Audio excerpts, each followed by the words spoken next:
The tunnel rats, those compact, iron-willed American and Allied soldiers who plunged into the Viet Cong's deadly underground networks from 1966 onward, embodied the Vietnam War's most harrowing front line.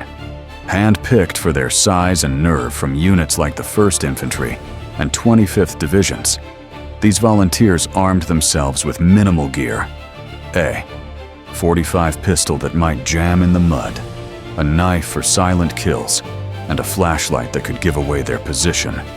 Their mission was straightforward, yet terrifying: infiltrate, map, and destroy the enemy's hidden empire beneath Cu Chi and beyond. If you're that 50 to 65 audience who's carried the weight of this era, perhaps through a relative's quiet struggles or the cultural scars left on our generation, these aren't distant legends. They're the raw, personal echoes of a conflict that redefined bravery and trauma.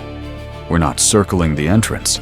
We're heading straight down, exposing the classified operations, the mind-bending psychological warfare, the lesser-known survival tactics, and the human stories that make this chapter so profoundly shocking. Because in the tunnels, there was no time for hesitation. And there won't be here. These men didn't emerge from thin air. Their role was forged in the escalating desperation of a war where the ground itself became the battlefield. The tunnel's origins trace to the 1940s French Indochina War, when Viet Minh guerrillas in Cu Chi dug basic shelters to dodge colonial airstrikes and patrols. Simple pits at first, they expanded using hand tools, short-handled hoes and woven baskets for soil removal, under cover of night to avoid detection. The local red clay was a godsend, malleable when wet for easy shaping, rock hard when dry to prevent cave-ins. Lesser-known detail: entire villages mobilized, with farmers doubling as engineers, women smuggling tools, and children acting as lookouts. This wasn't haphazard. It drew from Vietnam's ancient history of subterranean tactics against Chinese invaders, blending tradition with necessity. By the 1950s, as the First Indochina War climaxed at Dien Bien Phu, the networks grew more sophisticated, interconnected chambers allowing hit-and-run attacks. Post-1954 Geneva Accords, the southern tunnels slumbered, but the expertise lingered among locals. American entry revived them explosively. With U.S. advisors in 1960 and full commitment after the 1964 Gulf of Tonkin incident, troop levels hit 184,000 by 1965. The Viet Cong, now formalized, turned Cu Chi into a 250-kilometer behemoth, a buried metropolis defying imagination. Multi-tiered levels reached 30 feet deep, shrugging off B-52 payloads that turned the surface to moonscape. Ingenuity abounded. Trapdoors under everyday objects like rice paddies or village stoves, ventilation shafts mimicking bamboo clumps to filter air without smoke trails, and booby traps crafted from scavenged U.S. materials. Empty cans turned into grenades, bicycle parts into alarms. The lead-up to tunnel rats was inevitable, born from American tactical blindness. Early strategies emphasized firepower, helicopters for mobility, napalm for clearance.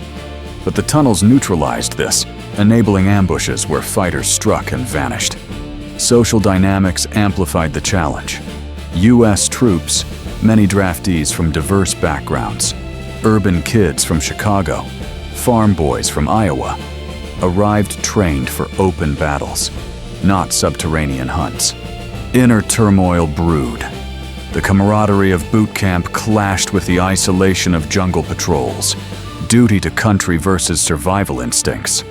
Commanders experimented desperately.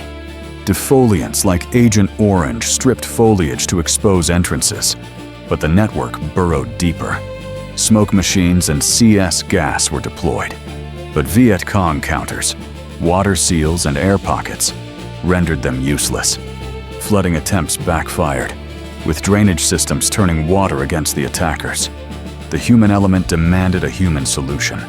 volunteers small enough to fit 18-inch passages, brave enough to face the void. Thus, the rats were christened, a moniker blending their navigation with the disdain for the filthy job.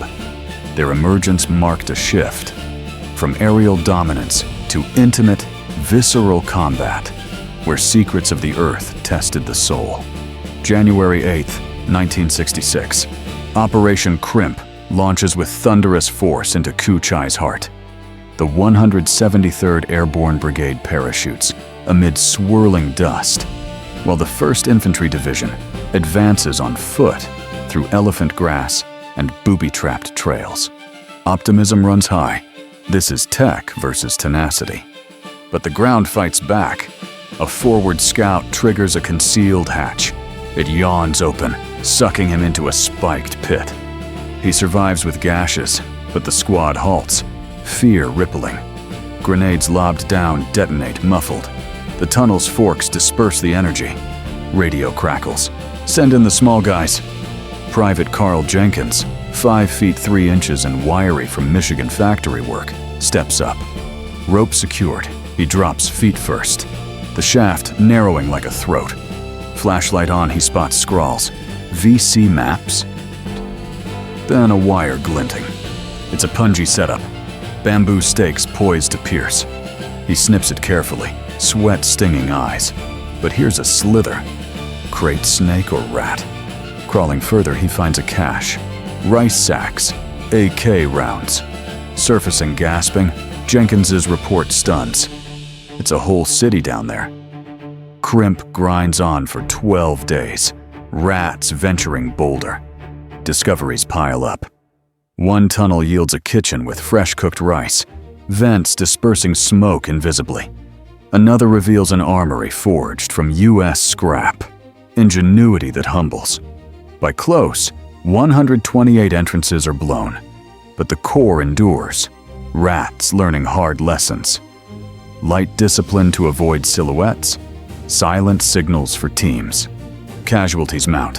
One rat triggers a rolling log, crushed before extraction.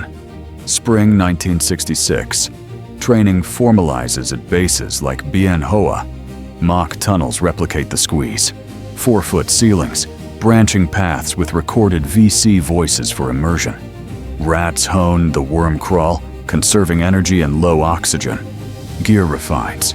38 revolvers replace. 45 seconds for mud resistance. Knives sharpened to razor edges. Personal touches emerge. Some etch names on flashlights, talismans against the dark. January 1967. Cedar Falls unleashes 30,000 troops on the Iron Triangle. A hammer blow to Ku Chai. Rats from the 1st Engineer spearhead, descending in coordinated pairs. One maps, one covers. Sergeant Mike O'Rourke's duo hits a jackpot. A surgical room with ether bottles and bloody gauze. But it's rigged. A pressure plate snaps, unleashing a viper swarm from a bamboo cage. O'Rourke blasts 3, but his buddy's bitten. Venom courses, swelling throat shut. The dying gasps haunt. No anti-venom reaches in time. Deeper, they find a command post with radios tuned to U.S. frequencies. Eavesdropping secrets. But a false floor gives way, plunging one into a spike pit. Screams cut short. Surprises abound. Echo amplifiers. Shaped chambers magnifying noises to induce madness. Footsteps booming like artillery. As Cedar Falls wraps, rats have cleared sections, but at cost. Exhaustion, infections from cuts in filthy walls. The network adapts, VC adding resupply drops. Hidden chutes for food from above. 1968. Tet Offensive erupts like wildfire. VC pouring from tunnels into Saigon streets and embassies. Rats scramble into urban extensions. Sewers linked to basements. In Cholon, they face new traps. Electrified grids from stolen generators. Shocking on touch. Knife combats rage in confines where swings are impossible. It stabs and grapples. Blood slicking the clay. Corporal David Sumner recounts one. Feeling hot breath, he thrusts blindly. the struggle ending in a gurgle. The intimacy sears. It's personal down there, like killing a part of yourself. Post-tet cleanup reveals more. Tunnels with morale rooms, posters and radios for propaganda.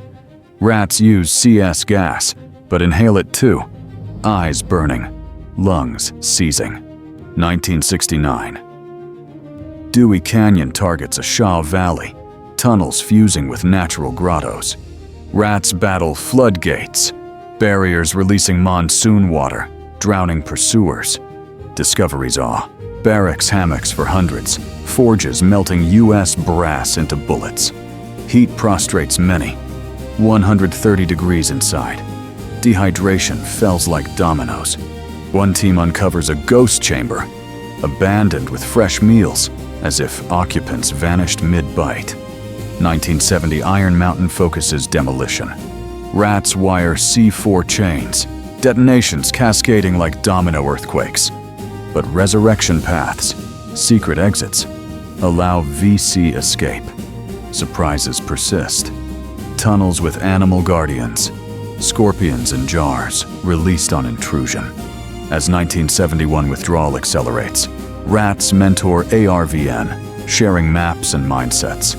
By Paris Accords 1973, the tunnels have exacted a toll, their survival foreshadowing North's 1975 triumph. The sequence exposes war's underbelly, ingenuity versus might, surprises in every crawl. The rat's humanity shines through individual sagas, turning cold facts into resonant family narratives. Sergeant Ronald H. Payne, Alabama farm boy turned rat in 1967, exemplified the grind. His archived letters describe the plunge, like the earth swallowing you whole. A quirky habit, whispering baseball scores from memory to stay sane. In a 1968 crawl, Payne snips a wire trap, but a secondary device, collapsing sandbag ceiling, pins his arm. Agony builds over hours, comrades dig, but infection sets in. Evacuated, Payne's war ends, but flashbacks plague family life. Jumping at shadows during holidays, his wife consoling through nights of sweats. His son later notes, Dad's tunnels were inside him too. Australian Corporal Ian Scotty Scott, from a Sydney suburb, brought miner's grit, but found Q-Chi different. His journal entries capture the sensory barrage. Damp chills the soul, silence deafening. A surprise bond, sharing a captured VC cigarette with an American rat, laughing over homesick tales. This camaraderie buffered horror, but guilt lingered, fighting for empire while missing his daughter's birth. Post-war, Scott's PTSD manifests in agoraphobia. Family adapts, picnics becoming therapy. He teaches grandkids mining lore blended with tunnel wisdom. Face the dark, but never alone. Private First Class Sammy L. Davis, Missouri native with Cherokee roots, used ancestral intuition. Lesser known, his Bowie knife, engraved with tribal symbols, became a talisman. In a deep shaft, Black Echo hits, disorientation where directions dissolve. Davis grounds himself with breathed chants, emerging to report a cache. Letters home veil the fear. The ground has spirits here. Family feels the change, distant at reunions, but he channels it into storytelling, passing resilience to descendants. These bonds, interracial teams sharing rations in the gloom, forged lifelong ties, challenging segregation. Rats' code, never leave a man behind, extended to life above. Yet the strain on home. Wives decoding censored mail, children tiptoeing around tempers. Unique. Some, like Lieutenant Jim LaPointe, sketched tunnel maps post-war as art therapy, exhibits now honoring their memory. This human tapestry reveals war's true face. Hearts enduring amid breakage, legacies whispered across generations. The tunnel rat effort's fallout reshaped Vietnam and reverberates still, a complex web of triumph, tragedy, and transformation. Militarily, they tipped scales.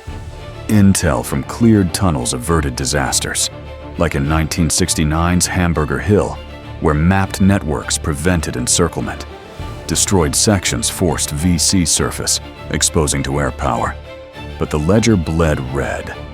Casualties topped 1,200 when counting psychological breakdowns, with unreported deaths from infections or friendly collapses.